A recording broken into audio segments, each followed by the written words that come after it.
Muy buenas noches, bienvenidos al segundo programa de Los Nuevos Cambios. Esta noche un reportaje sobre los trabajos de rescate de los 62 cadáveres de la mina Pasta de Conchos en Coahuila. Una mesa de análisis sobre el proyecto de la presa Libertad de Nuevo León. Entrevista con el exgobernador Sócrates Rizo García. Un reportaje de cómo se vive la inseguridad en México. Y a propósito, la encuesta nacional de seguridad pública urbana realizada por el INEGI en la primera quincena de diciembre pasado, se señala que Reynosa, Tamaulipas, continúa entre las primeras ciudades con mayor percepción de inseguridad en el país y con un porcentaje por arriba del promedio nacional. La pregunta es, ¿esto es solo percepción o una realidad?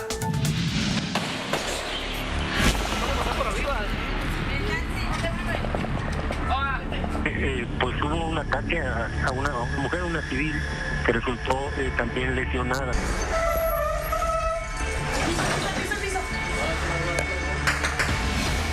La frontera de Reynosa se convirtió por su ubicación geográfica en uno de los puertos de entrada y salida de drogas, armas e inmigrantes ilegales hacia Estados Unidos, una potencia comercial para el crimen organizado que no ha logrado ser neutralizado.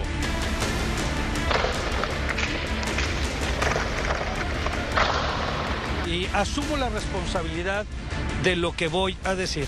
Considero que para poder restablecer el orden, la paz y el Estado de Derecho y combatir a los delincuentes, se tiene que utilizar todos los instrumentos que tenga al alcance el Estado mexicano. Aquí no vamos a tapar el sol con un dedo. Su comportamiento pues, es un comportamiento de narcoterrorismo. Los esfuerzos por combatir a los traficantes con una estrategia de combate frontal han dejado por lo menos en el último semestre más de 50 enfrentamientos entre elementos de seguridad estatal y federal contra presuntos delincuentes.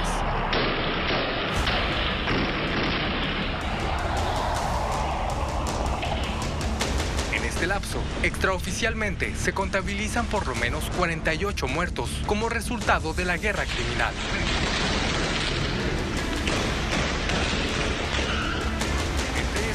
Delincuentes abatidos, hombres y mujeres ejecutados por ajuste de cuentas, así como un policía estatal y 4 militares que han fallecido en cumplimiento de su deber.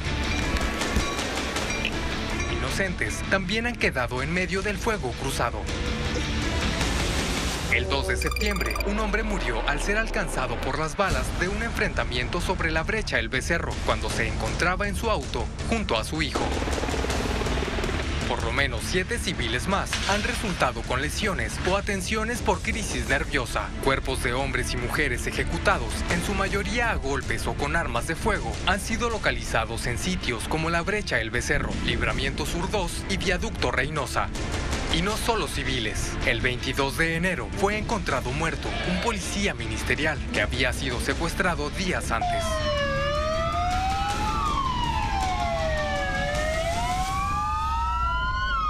Oscar Manuel Cervantes de la Rosa. En agosto se difundió un video en el que un trailero es amedrentado por un retén de delincuentes en la carretera a Monterrey. Pero la incertidumbre recayó en los viajeros luego de un enfrentamiento en la carretera hacia San Fernando, cuando 2 autobuses turísticos resultaron afectados y un camión de carga fue incendiado.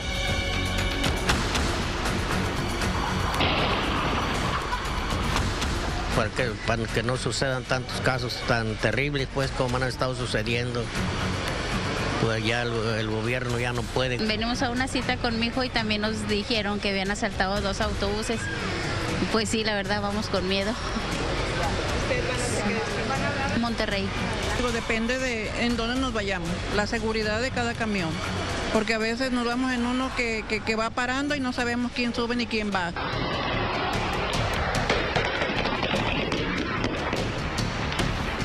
Los violentos intentos de asalto en Reynosa han cobrado 2 vidas.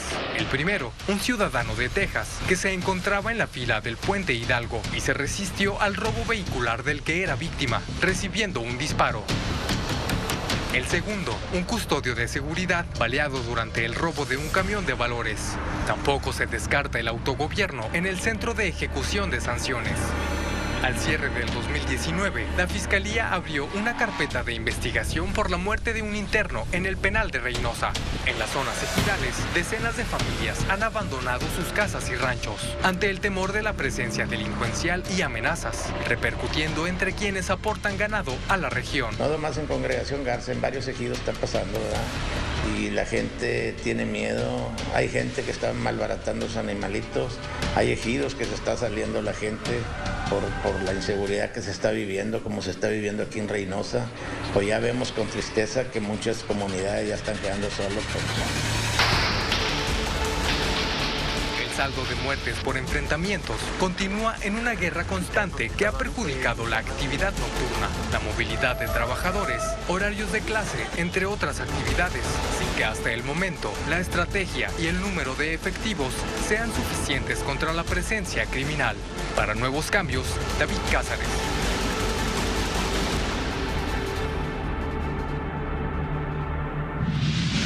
El presidente Andrés Manuel López Obrador anunció el 1 de mayo del año 2019 que se rescatarán los restos de 63 mineros de los 65 que perdieron la vida en la explosión derrumbe del 19 de febrero del año 2006 en la mina Pasta de Conchos, municipio de San Juan de Sabinas, en Coahuila. Especialistas de Alemania, China, de Estados Unidos, Australia y mexicanos determinaron por unanimidad la viabilidad del rescate. A 9 meses, esta es la realidad.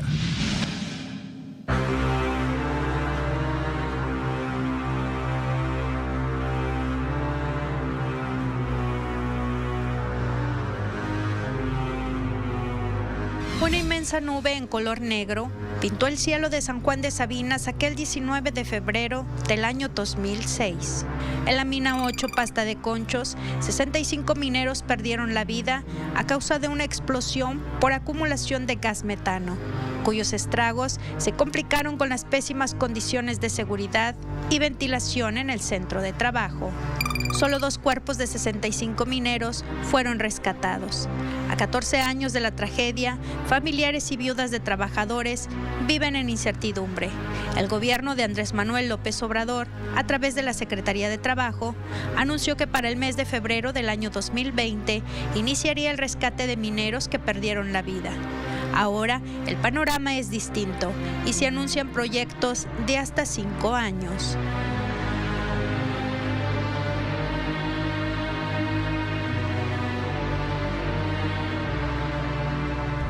Nos iban a dar el dictamen en febrero y ahora sale el señor que hasta en abril y que los trabajos supuestamente se van a realizar como para junio, julio.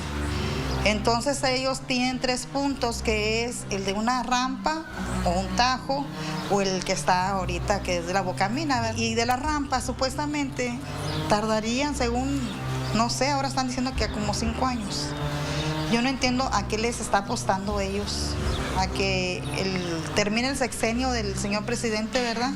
El 19 de febrero del 2006 colapsaron varios túneles en la mina de carbón Pasta de Conchos. La mina era operada por Grupo México, la compañía más grande del país, donde 65 mineros quedaron atrapados. El 25 de febrero, la empresa informó que no había supervivencia tras la explosión de metano.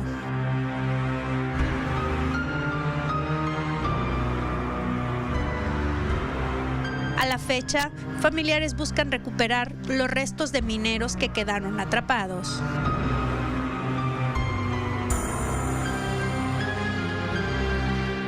La región carbonífera está situada al norte de la República Mexicana y al norte del estado de Coahuila.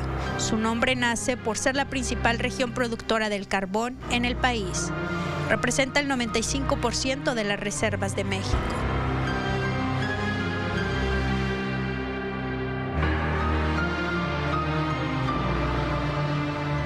Pasta de Conchos no solo representa a los 65 mineros que aquel día funesto perdieron la vida.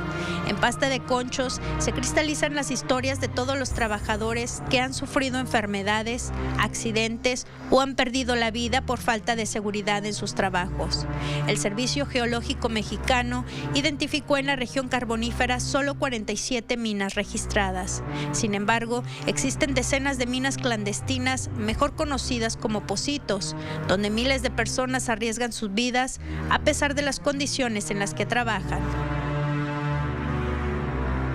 Son ilegales y trabajan de forma ilegal. Los que estén evidentemente trabajando al margen de toda la notificación federal, que es a donde pertenecen, o sea, ellos tienen que tener permisos federales, todo lo que tiene que ver de aplicaciones, de Semarnat, de todo, ¿no? Hay Pocitos que son varios de ellos ilegales. La verdad es que no sabemos, conocemos históricamente que existen.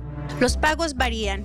Menos de 20 toneladas, el patrón lo paga a 90 pesos. Y más de 20, el precio aumenta hasta 130 pesos por tonelada.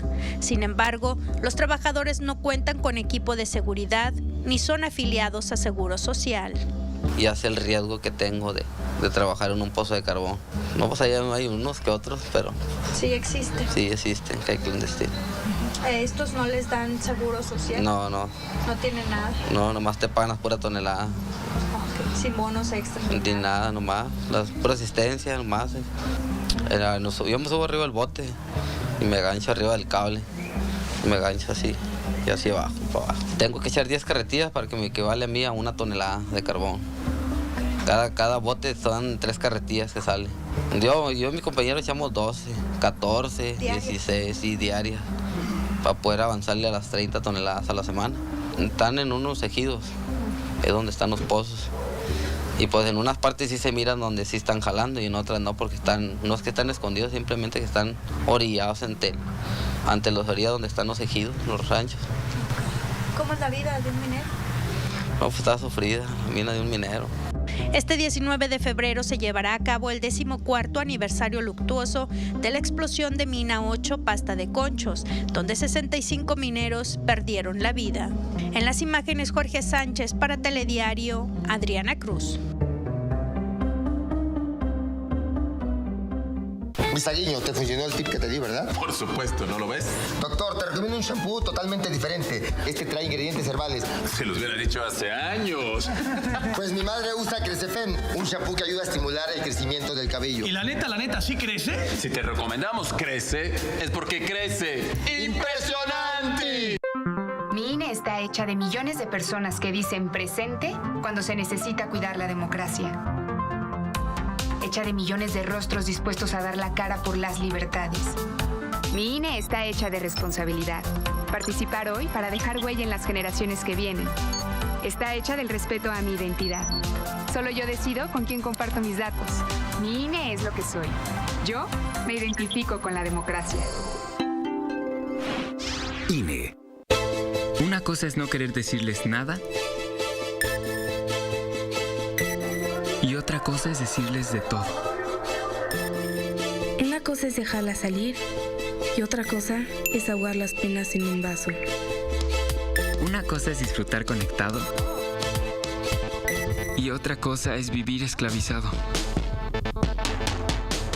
¿Y tú qué eliges? La decisión es tuya. Escuchemos primero. Juntos por la paz. En la Cámara de Diputados trabajamos en favor de las mujeres. Por eso legislamos para que tengamos igual representación en la toma de decisiones públicas, no suframos discriminación laboral y nuestro salario sea igual al de los hombres por el mismo trabajo. Recibamos justicia en caso de acoso en internet y agresiones físicas. Y tengamos licencia de maternidad en caso de adopción y atenciones responsables en el embarazo. Las y los diputados trabajamos para que la violencia contra las mujeres se castigue y nuestros derechos se hagan realidad. Cámara de Diputados. Legislatura de la Paridad de Género. Escucha su mirada. Escucha su habitación. Escucha sus amistades. Escucha sus horarios. Escucha su soledad. Escucha su corazón y muéstrale que no está solo.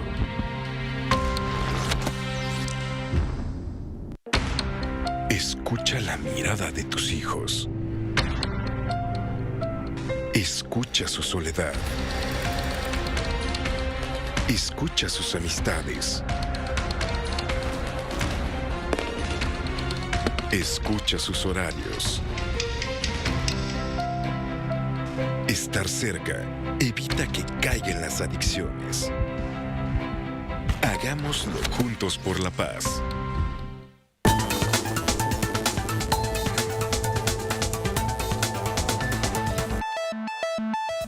Ante la recurrencia de sequías cada vez más prolongadas en el área metropolitana de Monterrey, las cuales amenazan con agotar las ya sobreexplotadas aguas subterráneas y superficiales de las presas La Boca, Cerro Prieto y El Cuchillo, el gobierno del estado de Nuevo León inició la construcción de un nuevo embalse, la presa Libertad, que estará ubicada en los límites de los municipios de Linares y Montemorelos.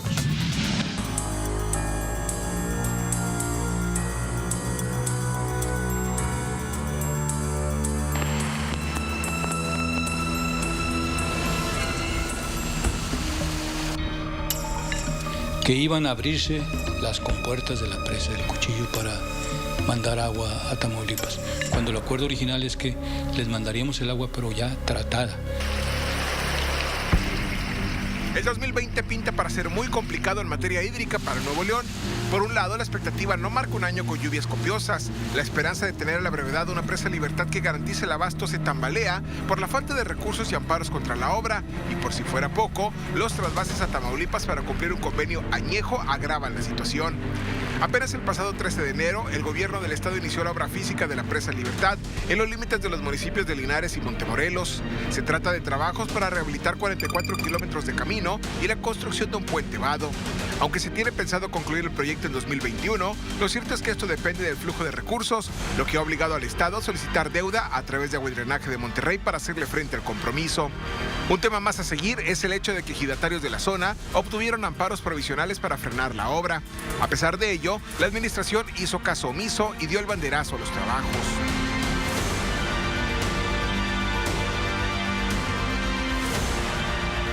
Otro tema que preocupa es el nivel de agua de la presa El Cuchillo, luego del trasvase realizado hace unos días hacia la presa Marte R. Gómez en Tamaulipas.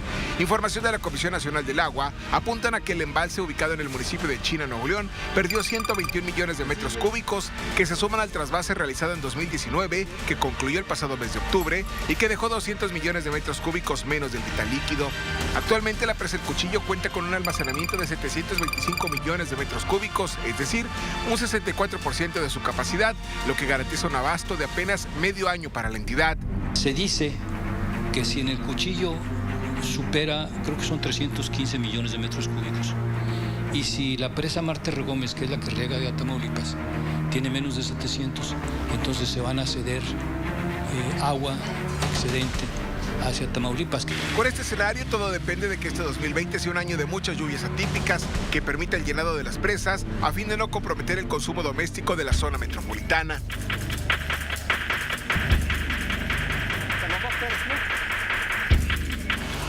No obstante, las tendencias no favorecen mucho a la entidad. Para Nuevos Cambios, Luis García.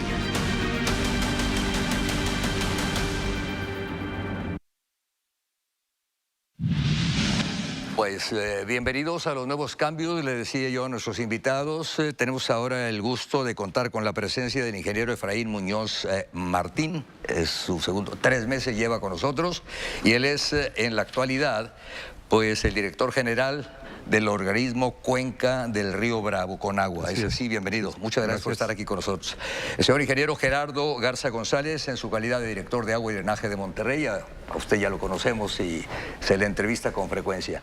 Y el licenciado Mariano Núñez Núñez, él es analista jurídico y pues una persona que se ha interesado mucho en este tema del abasto del agua potable al área metropolitana de Monterrey. Mariano, muchas gracias por estar aquí con nosotros. Gracias a usted. Hay una serie de gráficos y yo tengo aquí un documento que circuló mucho en agosto del año que terminó en relación a dudas que hay sobre el proyecto de la presa Libertad. Así que sobre eso, si no tienen inconveniente, podemos entrar el temario. Nos vamos a llevar unos 15, 20 minutos. Les agradecería respuestas directas. La primera tiene que ver con este gráfico en donde se dice lo siguiente, lo leo y ustedes alcanzan también a ver. Así, tardarán 4 años en construirla y 3 años en llenarla. Esto implica que el gobierno de Nuevo León, pues, tramite un préstamo de 2.500 millones. ¿Es verdad esto, señor ingeniero, director de Agua y Drenaje, Gerardo Garza? Nosotros tenemos, sí, arquitecto, gracias. Nosotros tenemos contemplados 34 meses para la construcción. Son aproximadamente poquito menos de 3 años, y los 3 años o 4 años llenarla, pues eso no tenemos nosotros la palabra para que se llene. Puede ser en un fenómeno meteorológico y en un solo evento se puede llenar. Se puede llenar en un par de días o se puede tardar los mismos 4 o 5 años. Fuera que no lloviera, el dinero no se tardará, porque ya ve que ahí los diputados dicen que pusieron un candado, que si no pone México, y México no ha puesto mucho, digo, aprovechando su presencia, ojalá que lo ponga en este caso. Afortunadamente sí, el Congreso que autorizó la reestructura de la deuda de Agua y Drenaje de Monterrey nos aprobó y puso ese candado que usted dice. Primero era que llegara el dinero del gobierno federal, cosa que ya sucedió a través del Fondo Nacional de Infraestructura. La primera partida del 2019 llegó creo que 17 de diciembre, 386 millones de pesos, y la contraparte de nosotros está puesta también desde septiembre en el fideicomiso 2260, que asegura los 772 millones para las acciones preliminares de la presa. Sí, por la experiencia, ingeniero Efraín Muñoz, que usted tiene, ¿es factible algo así, una presa así, en un entorno en donde todavía se dice que hay oposición de ejidatarios que pues no sienten que los quieren indemnizar de la manera correcta? Bueno, yo creo que con los recursos que se tienen, se pueden iniciar los trabajos. Y el tiempo que han propuesto de 34 meses puede hacerse tal vez en menos tiempo. Aquí la situación es de que si hubiera algún problema social o económico, pues ahí ya esos 34 meses pudieran hacerse más, ¿verdad? Pero yo creo que puede estar hasta en menos tiempo. Ahorita los recursos han estado fluyendo. Ya la primera parte de los recursos ya se dio, como dijo el ingeniero ahorita, y hay una segunda parte que también ya está en camino. Esa va a continuar después de los trabajos preliminares. Entonces, esperemos que la tercera parte también salga como la segunda y la primera. Pero este imprevisto, que no está tan imprevisto, puesto que sabemos que hay malestar ahí de personas, se puede detener esta obra. ¿Cuántos son los que se oponen? Me imagino que usted ya tiene el dato, o lo tiene aquí el ingeniero. Bueno, yo en lo personal sé que hay un grupo que no están de acuerdo, pero posiblemente eso de que no están de acuerdo no tiene ninguna razón de ser, porque ya está negociado todos los terrenos. Ya estamos a punto de... ¿Con quién lo negociaron? Con los propietarios. ¿Y que entonces los que se oponen no son propietarios? No. Acá el ingeniero le puede platicar más, él es el que ha estado haciendo las negociaciones. Usuarios sin derechos, por lo que nos dice la misma Comisión Nacional del Agua, la gente técnica de la Comisión Nacional del Agua, que están aguas abajo del río Potosí, que más bien es un intercambio de derechos que tienen con un particular y que históricamente no ha cedido el agua a aguas abajo. ¿En número cuántas familias eran? No, hablamos nada más de 2 ejidatarios. 2 ejidatarios nada y más, sus familias. Y sin derechos de agua. Pero tienen reales. Estos derechos, ¿desde hace cuánto los están...? No, los aprovechan, mas no los tienen legalmente constituidos. Son ¿Y les derechos están ofreciendo ustedes algún dinero? No, es que nosotros no vamos a interferir con esos derechos. Nosotros estamos respetando tanto los derechos de aguas arriba como los derechos de aguas abajo, que van a tener hoy sí la seguridad al atravesar una cortina del río Potosí. Ya que es abogado aquí, Mariano Núñez, ¿se pueden amparar y eso hacer que se frene los trabajos? Sí, claro. Cuando la obra es impuesta, cuando la obra no es consensada, no necesariamente es con el único titular que se encuentre vecinalmente ahí, sino todo un conjunto que implica quién defiende la naturaleza, básicamente. Y por eso los estudios de impacto que violan los ingenieros, que violan los constructores, que violan los diseñadores, les dicen claramente que primero tienen que respetar el impacto que van a generar. Y fueron más de 80 observaciones las que el estudio de impacto se los daban, porque se los habían negado ya a ellos de que no cumplían. Pero uno de los impactos más grandes son 9 sitios arqueológicos y paleontológicos que la propia INAH les está diciendo que tienen que salvaguardar, considerar, no nada más de ir y ver un terreno y decir, ya, ¿y el ADN del terreno? Sí, ingeniero, ¿se pueden superar estos problemas que apunta Mariano? Nunca ha estado suspendido ni rechazado el manifiesto de impacto ambiental. Fue en el transcurso del tiempo, de meses, que se fueron solventando las observaciones que hizo la misma Semarnat a nivel federal, y que hoy fueron solventados. Hay un tema de Lina que está aguas arriba incluso del vaso, que no tiene tema de inundación y que no tiene efectos directos contra los... Sí, estas respuestas directas nos van a dar pie para darle seguimiento con los reporteros e ir al lugar y conocer el punto de vista, desde luego, de los que se sienten afectados. ¿Usted de todo esto ve posible que no haya alguna suspensión de la obra? Pues se apuntó que si no surge por ahí algún... Bueno, lo que pasa es que... descontento social, vaya. En este país podemos tener a alguien que se queje sin tener razón. Se puede quejar de algo que se está haciendo y nos puede hacer perder el tiempo, porque somos funcionarios públicos y tenemos que atenderlo. Y el atenderlo a veces pues nos va a llevar más tiempo del que pensamos. Sí. Y desgraciadamente esas gentes que no tienen razón, aquí el abogado me dará la razón, al final de cuentas, después de que les demostramos que no tenían la razón, no les podemos hacer nada. Pues algo de razón deberán tener para que la ley... Que hagan mentira, porque la situación es que se han estado conduciendo con muchas mentiras en los procesos. ¿Quiénes? Las autoridades son las primeras. ¿Qué autoridades estatales? En este caso, básicamente desde la Semarnap, que empezó la Semarnap a tratar de hacer un traje a la medida para que esto saliera adelante, toda vez que el lugar como está identificado a través de sus estudios implica primero cumplir con las obligaciones de un documento que es importantísimo. Bien. Antes de que yo estudiara Derecho no existían los estudios de impacto ambiental. 1962-67 aparecen esos estudios y tenemos que ir precisamente a posgraduarnos en Estados Unidos. ¿Usted está defendiendo a estas personas de Nosotros las que somos consultores como colegio de abogados, tenemos la obligación de estar con el desplazado porque lo están desplazando. ¿Qué tanto tiempo se puede llevar un litigio, si cabe el término, de tal manera que se vaya muy despacito el proyecto y se complique la situación económica, ¿no? Porque puede ocurrir con todo lo que se está diciendo. Un metro cúbico de agua, para empezar. Bueno, esto ya es punto para también considerarlos a los señores en este segundo gráfico que tenemos.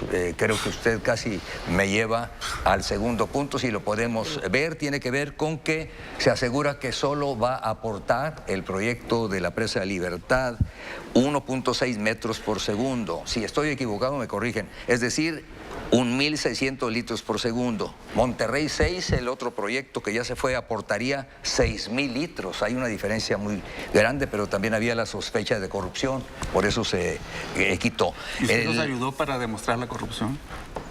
Bueno, los medios en general. No, usted nos ayudó con 2 programas muy interesantes. Bueno, ojalá que esta también sirva para que le dé la razón a quien la tenga. Ingeniero Efraín Muñoz, su opinión sobre esto.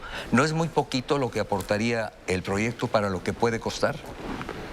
No, mire, aquí el problema está en que si no hacemos estas cosas, el desplazado va a ser el que vive en la zona metropolitana. Ahorita el consumo del año pasado de la zona metropolitana de Monterrey fue un poquito menos que a lo que tienen derecho. En Monterrey 6 eran 15 metros cúbicos por segundo, no 6. Sí. Y en la presa se pretende sacarle 1.500 litros por segundo. Eso en números gruesos así nos permitirá darle agua más o menos a 500,000 de habitantes. Yo creo que aquí lo que se está tratando de ver es pues que la gente que está en Monterrey y los que siguen creciendo, porque digo, no podemos parar el crecimiento de la ciudad. Sí. Hay que darles agua también. ¿Y de dónde va a venir? Pues de los lugares que tenemos más cercanos. Ahorita el más viable es Presa Libertad y después tendrá que hacerse Monterrey 6. Con la corrupción o sin la corrupción, como dice el abogado, de alguna manera se tiene que hacer. ¿Trayendo agua del Pánuco, lo que ya se había descartado? No se descartó, se vio como una posibilidad después de... ¿Por qué? Porque es un proyecto muy caro. Pero se tuvo que indemnizar, tengo entendido. El mismo gobernador, Jaime Rodríguez Calderón, anunció una colecta para reunir los millones, creo que eran 14, que era por obras que ya había iniciado. Bueno, aquí lo importante es de que los derechos de agua que tiene el organismo operador siguen vivos. Y cuando ellos dispongan podrán hacer las obras. ¿Ellos quiénes son? El organismo operador, agua y drenaje. Ustedes.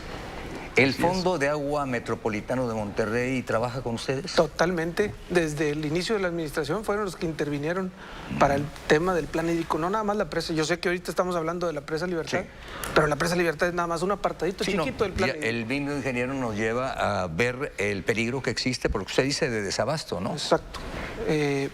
Pero sí, definitivamente el Fondo del Agua Metropolitano de Monterrey y las 4 universidades importantes del Nuevo León estuvieron inmersas en el proyecto, además de los especialistas que se invitaron. Por ahí hay algunas recomendaciones que el fondo hace, ya que ustedes pues hablan. Dicen que mantener la concesión de los 15 metros cúbicos por segundo del río Pánuco bajo la figura de reserva de Nuevo León. ¿Lo hicieron? Sí.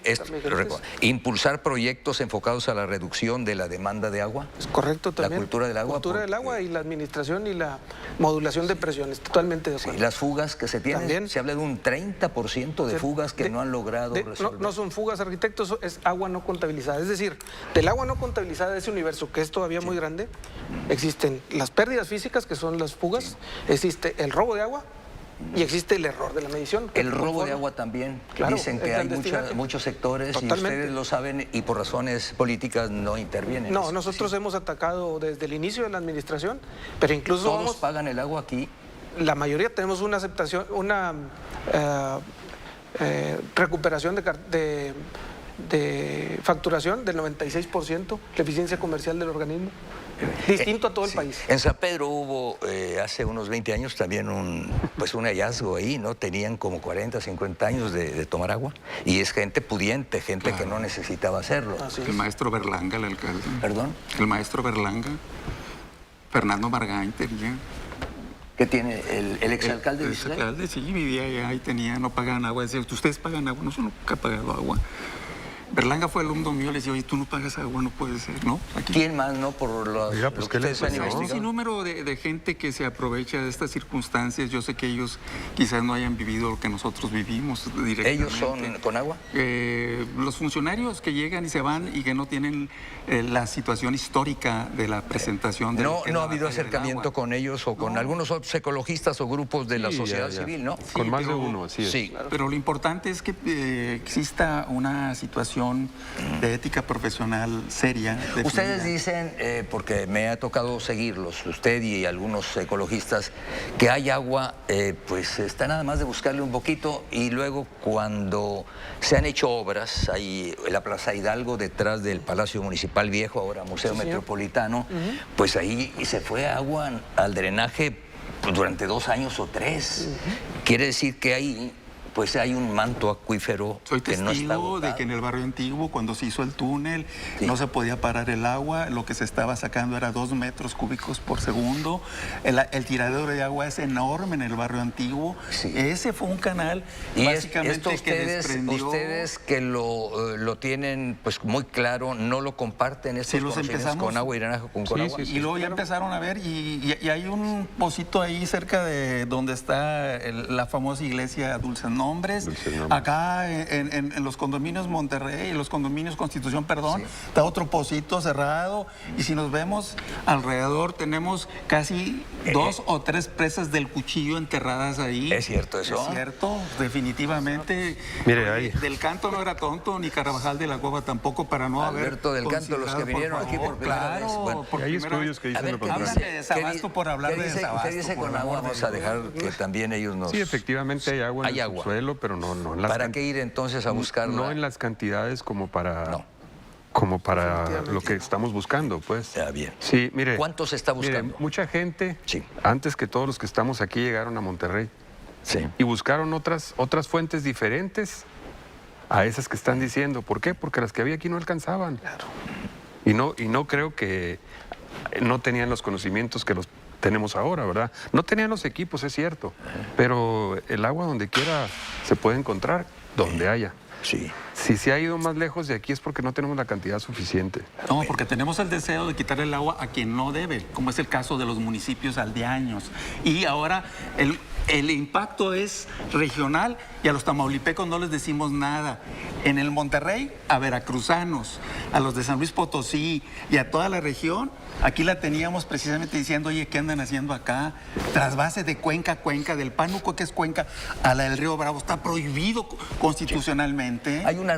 Yo tengo entendido que hay un acuerdo, inclusive en este mismo programa vamos a tratarlo con el que fuera gobernador de Nuevo León en el periodo 1991-1997, pero que a raíz precisamente de que él no dio su autorización para que se abrieran las compuertas de la presa La Boca, Rodrigo Gómez, pues le causó de alguna manera enfrentamiento con el gobierno de Cedillo y le costó la gubernatura. Fue el cuchillo. Fue el cuchillo. Sí, no fue la boca. No, perdón, el cuchillo, sí, la grande, y la jueza de distrito fue la de agua Patricia potable Hidalgo. más grande, sigue siendo, porque eso en un vuelo que hicimos con el entonces presidente todavía, Carlos Salinas de Gortari, y yo se lo voy a platicar al licenciado Sócrates, se dijo, o sea, hablo de muchos proyectos que se han quedado en buenas intenciones, y yo iba con ellos, se lo iba entrevistando en el helicóptero, el Puma, que le llaman presidencial, y de repente dice alguien, se acerca y le dice, señor presidente, estamos volando sobre el cuchillo, a ver que se den una vuelta. Iba Sócrates Rizo, el señor, el camarógrafo y yo. Y bueno, seguimos filmando y le decía al licenciado Sócrates, mire, ve allá abajo, va a haber unas marinas, vamos a hacer aquí regatas y vamos a traer gente del Canadá y de Francia. No, en serio, ¿verdad? Y quedó nada más en una buena intención, el cuchillo. Y ahí él me dijo que era la presa más grande de América. ¿Lo sigue siendo? Para consumo de agua potable, sí. De agua potable. Ha venido 2 veces el presidente y ha dicho pues que va a ayudar lo del transporte. ¿El de ahorita? Subsidiar, sí, López Obrador. Pero al parecer todavía no ha cristalizado todo esto. Estos 2.500 millones, ¿ya se cuenta en este momento con ellos de la Federación? Porque dicen los diputados que si no llega eso, ellos no aceptan. ¿Ya llegó? Hay una primer parte ya. Pero ¿por qué no lo mandan todo? Porque nuestro presupuesto es anual. Pero si ahí estaban hablándose de millones anoche en la cena y todo. Son 578 millones que puso la Federación, que fue lo que comprometió el presidente con nuestro gobernador. ¿Pero qué va de 578? Yo tengo el dato aquí. No, esto fue en octubre del año pasado, no. En este febrero del 2020... ¿Con cuánto se cuenta para la presa Libertad, que va a requerir un estimado de 5.000 millones, de los cuales mitad es el Estado y mitad la Federación? Lo comenté ahorita hace ratito, son 386 que pusieron en el ejercicio 2019 y 578 para el 2020. Y los que requieran para el 2021 porque es un ejercicio multianual. Es decir, la Federación va a poner lo que se requiera para culminar la ¿Qué tanto se lleva avanzado de la presa en este momento? En un parámetro de un 100%, ¿cuánto va? Se están trabajando en los trabajos preliminares nada más. Podríamos decir que un 10%. 10. ¿Y saldrá en el tiempo estimado ese que poníamos? Debe de. ¿Usted dijo que 30, no, dijo usted 34 meses. Depende de que perdamos el amparo también, porque los tenemos en suspensión ahorita. Usted está, claro. Usted está encabezando. Es el 1270, 219. Crean lo que yo no sabía, que el señor estaba en esto. Labarreta, pero bueno, es importante que usted lo diga también, Mariano. Me mandaron este folleto diciéndome lo que había sucedido en relación con ese amparo. Yo estoy aquí en Monterrey, allá en Linares ellos están manejando, y es Ramiro el que está llevando a cabo estas acciones de los ejidos. ¿Y Ramiro qué busca allí? Usted él es el trabajo, ¿no? Pero sí, él es ejidatario, es quejoso, si no le hubieran aceptado el amparo. ¿Es de Morena también o no? No sé, yo la verdad le digo, soy del Colegio de Abogados, yo siempre me he estado manejando en el aspecto ambiental, así como triunfamos en el Monterrey 6, pensamos que podemos triunfar en eso. Me indican que llegamos ya a los últimos 3 minutos, uno para cada uno, lo que quiera decirnos, señor ingeniero, y ojalá que no sea esta la primera ni la última vez que conversemos para mantenernos. La primera sí es, la última que no sea para ir manteniendo a nuestro teleauditorio.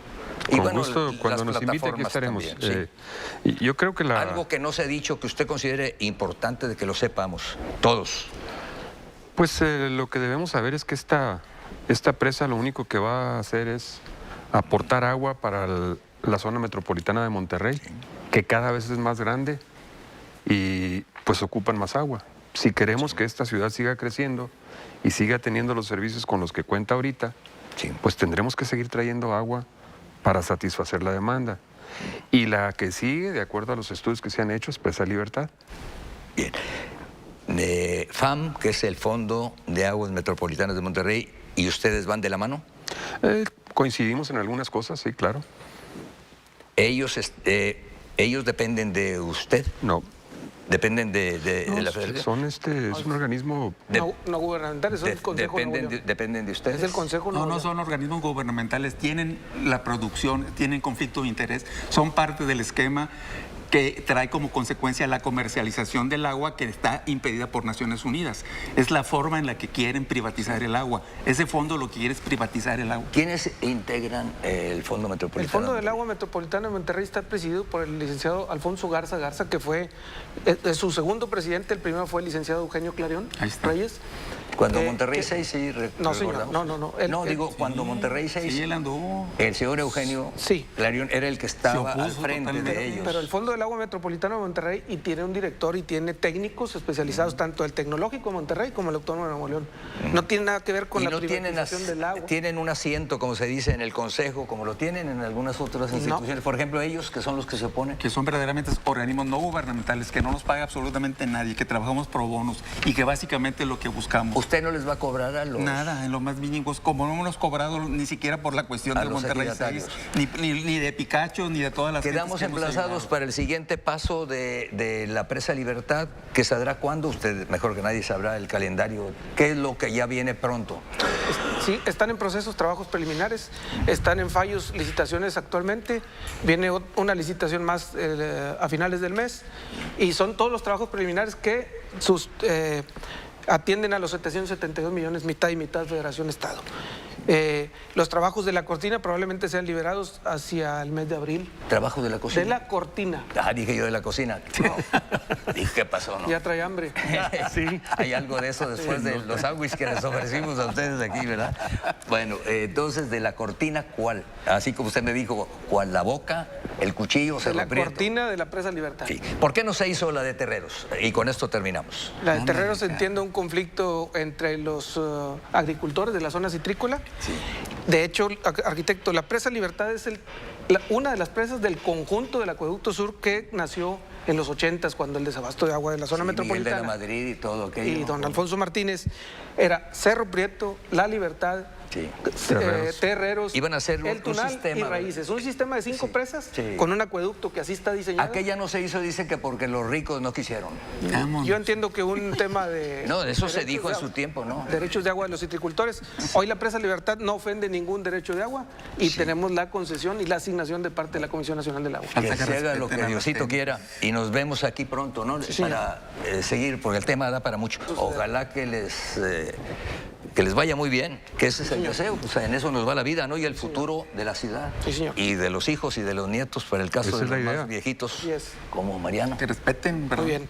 Gracias, ingeniero. Gracias. Muchas gracias por estar aquí.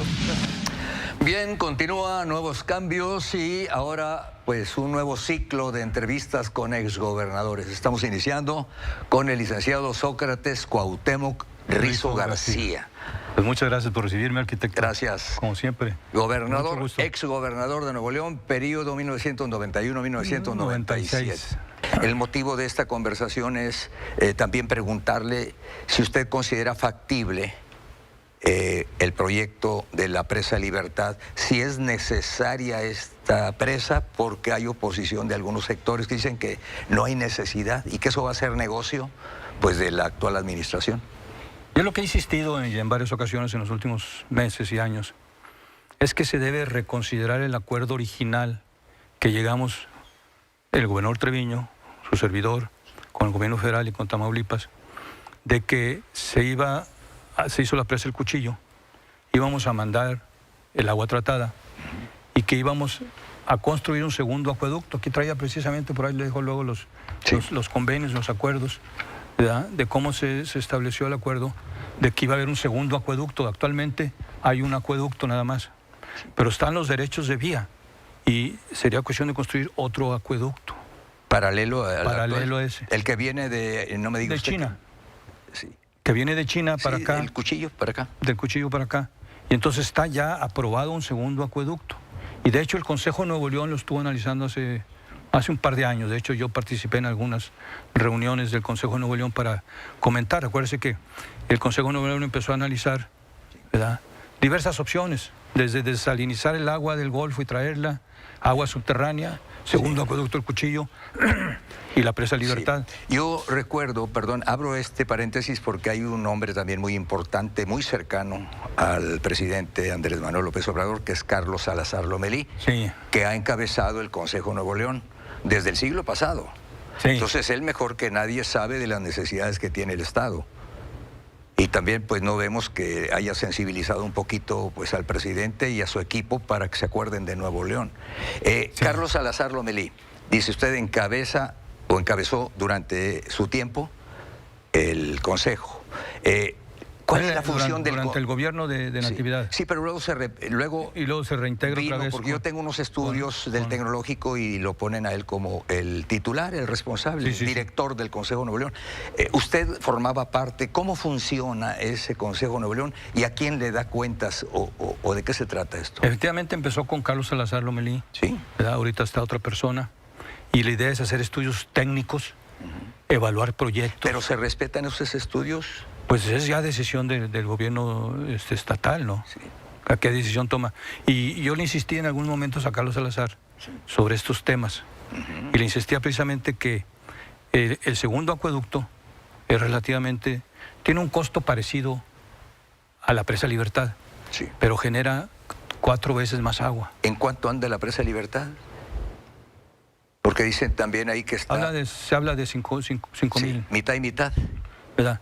Sí, ¿verdad? Se decía que la mitad del gobierno... 2.500, gobierno federal, 2.500. Acá costaría más o menos lo mismo, pero rendiría más agua. El problema... ¿Cuánto daría en metros cúbicos por segundo? Si ahorita da, creo que dan 5 metros, otros 5, igual que lo que da ahorita el acueducto número 1. En una entrevista que se hizo en 1994, previo a la elección que ganó Zedillo, tuve oportunidad de hacerle una entrevista en el trayecto de un tramo de la carretera a Reynosa hasta Fundidora. ¿A Zedillo? Y usted venía, a Salinas, su amigo. Sí. Y ahí venía usted. Sí. Y cuando íbamos volando sobre la presa El Cuchillo, pues recuerdo que usted dijo, mire, yo los dejé que hablaran.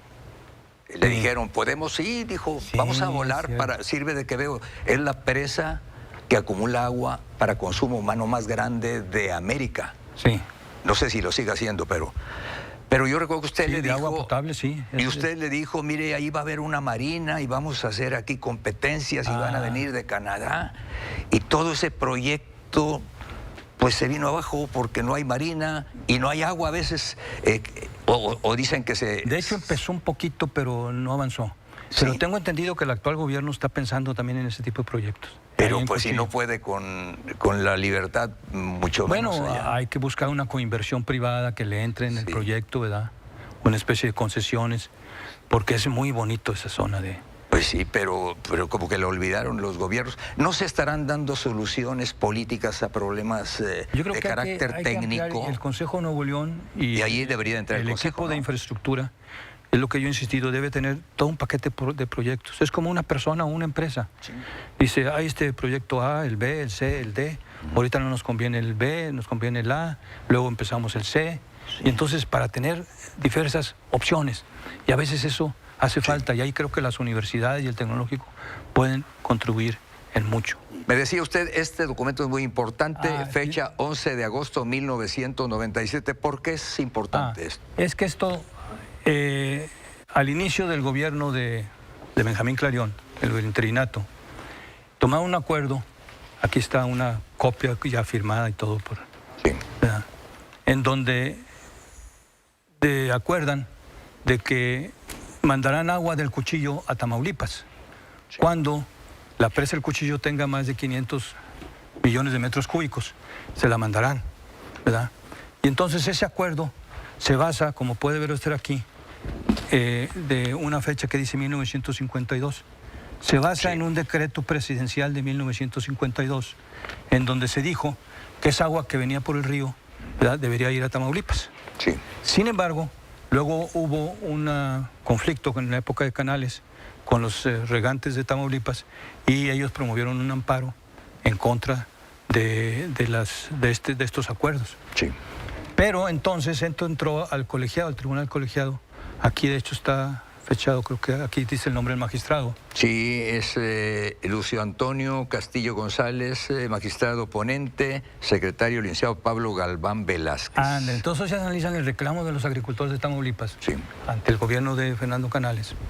Y dicen que debido a los acuerdos que se tomaron entre Jorge Treviño y yo y el gobierno federal, pero sobre todo a raíz de las nuevas leyes y reformas a la ley de aguas nacionales, sí, el consumo de agua para bienes para los humanos, sí, de agua potable para consumo humano, tiene prioridad frente a cualquier otro uso. Tiene lógica, claro. Y concluye, por aquí lo puede ver, se lo voy a dejar, sí, que queda invalidado este acuerdo en donde había un compromiso, sí, entre Nuevo León y Tamaulipas para abrir la presa del Cuchillo y mandarle agua a el estado de Tamaulipas.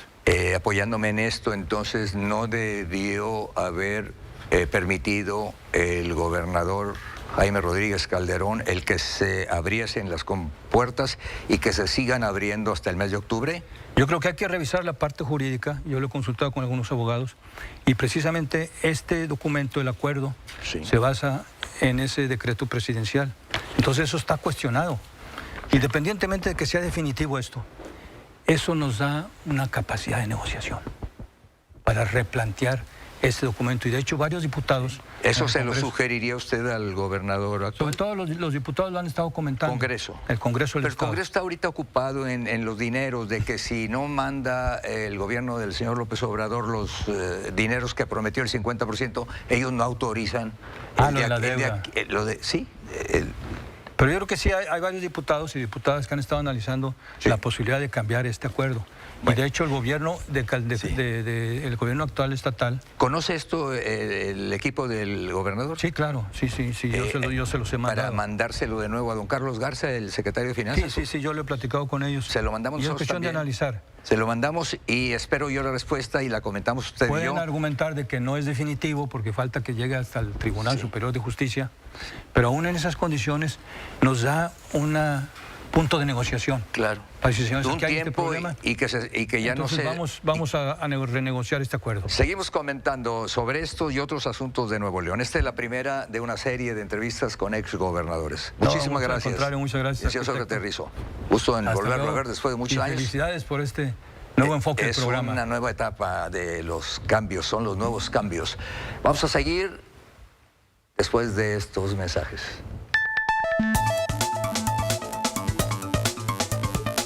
Como cuando esperas encontrar un asador y de pronto...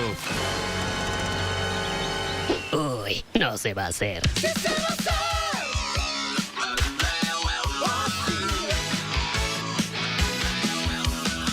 ¡Sí se va a hacer! Bud Light, así de simple. ¡Sí se va a hacer! ¿Qué hace tu jefe en el cumpleaños de mi mamá? No sé. ¿A qué grupo enviaste la invitación? ¿Creció la reunión? No te preocupes. Ven a Oxxo por un 12-pack Tecate o Tecate Light Lata más 2 latas por 158 pesos. Además, 8 latas Tecate por 91 pesos. Cada reunión es única. Oxxo, a la vuelta de tu vida. Misaguiño, te funcionó el tip que te di, ¿verdad? Por supuesto, ¿no lo ves? Doctor, te recomiendo un shampoo totalmente diferente. Este trae ingredientes herbales. Se los hubiera dicho hace años. Pues mi madre usa Crescefen, un shampoo que ayuda a estimular el crecimiento del cabello. ¿Y la neta, sí crece? Si te recomendamos crece, es porque crece. ¡Impresionante!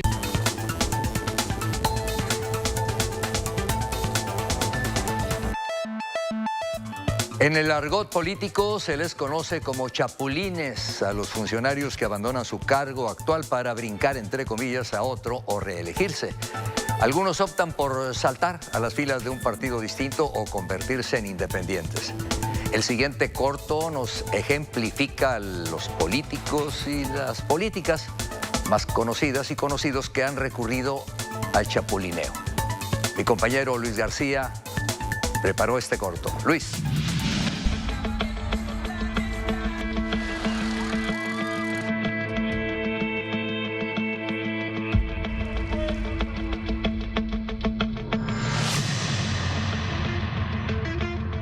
A solo unos meses de iniciar el año electoral en Nuevo León, la renuncia de Clara Luz Flores al PRI marcó el banderazo de salida para un fenómeno que se presenta con mayor frecuencia en los comicios, los chapulines políticos. La alcaldesa de Escobedo es la última de una larga lista de servidores y funcionarios que renuncian al partido en el que militan de cara a un proceso electoral. La razón por la que también decidí dejar al PRI A nivel nacional existen casos emblemáticos, como el del presidente Andrés Manuel López Obrador, que renunció al PRD para fundar el Movimiento de Regeneración Nacional, partido con el que ganó las elecciones del año 2018. Junto a él, decenas de políticos también se separaron del PRD y el PT para contender por las siglas de Morena. Previamente, Andrés Manuel López Obrador fue militante del PRI.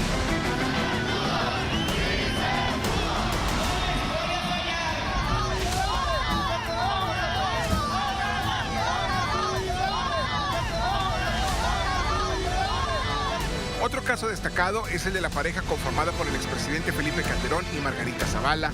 Ambos renunciaron a décadas de militancia en el Partido Acción Nacional e incluso Zavala contendió como candidato independiente a la presidencia. Ahora, ambos buscan fundar el partido México Libre.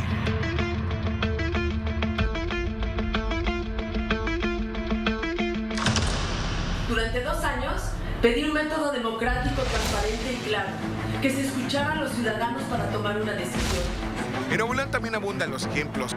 Adalberto Madero Quiroga, ex senador y exalcalde de Monterrey por el PAN, renunció al partido molesto por la elección de candidatos y bajo las siglas del Partido Verde buscó nuevamente, sin éxito, la alcaldía de la capital del estado. Y decidí este partido por ser un partido joven, de ideas frescas. Por su parte, Tatiana Cloutier, una de las hijas de Manuel Cloutier, conocido como Maquío, fue de las primeras del clan del otrora referente panista en dejar las filas azules. Hoy es diputada federal por Morena. Nos están dando la ventaja que ya es irreversible. Pero sin duda el caso más conocido es el del gobernador Jaime Rodríguez Calderón, que dejó más de 3 décadas de militancia en el PRI para contender en 2018 como candidato independiente y ganar la elección. Así, para el proceso electoral en puerta, el fenómeno del chapulineo amenaza con regresar con más fuerza. Para Nuevos Cambios, Luis García.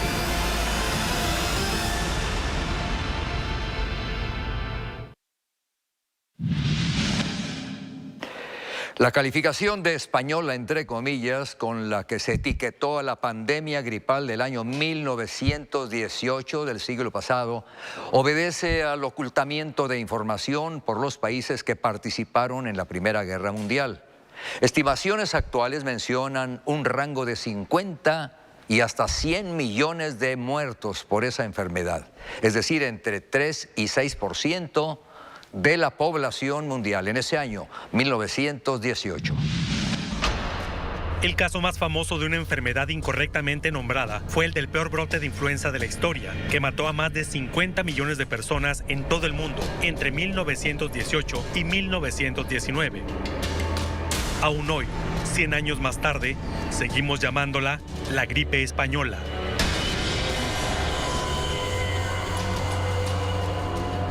Afectó a España, pero no empezó en España. Se cree que probablemente empezó en Estados Unidos, aunque no se sabe con certeza, asegura la periodista científica Laura Spini en su libro Jinete Pálido, la gripe española de 1918 y cómo cambió al mundo. El motivo por el cual se llamó la gripe española fue porque España fue neutral durante la Primera Guerra Mundial y no censuraba a sus diarios, como sí lo hacían Estados Unidos, el Reino Unido, Francia y las naciones en guerra, que prohibieron que se informara sobre la gripe para no bajar la moral de la población. Así que cuando los españoles empezaron a reportar los primeros casos que surgieron en Madrid, que ocurrieron varios meses después de los primeros casos en Estados Unidos, algo que ellos no sabían, al resto del mundo le pareció que la enfermedad surgió en Madrid y la llamaron la gripe española. Esta enfermedad es el mayor asesino en serie que ha conocido el ser humano moderno desde la peste negra medieval y tal vez desde que el mundo es mundo. La influenza mató entre 50 y 100 millones de personas, es decir, entre el 2.5 y el 5% de la población global, más que la Primera Guerra Mundial, que contabilizó 17 millones de muertos, más que la Segunda, que tuvo 60 millones de decesos y posiblemente más que las dos juntas, es decir, que cambió el mapa demográfico de todo el planeta. Nuevos Cambios, Manuel González. Así va finalizando el segundo programa de los Nuevos Cambios aquí en Multimedios Televisión, un programa que se transmite de 8 a 9 de la noche a través de Multimedios Televisión, Gran AW, AM 1280, FM 101.3 y por supuesto en redes. Muchas gracias a quienes nos acompañaron en redes y hasta el próximo domingo, día en el que presentaremos, entre otros segmentos, Las promesas incumplidas de 2 expresidentes, compromisos con Nuevo León que no cumplieron.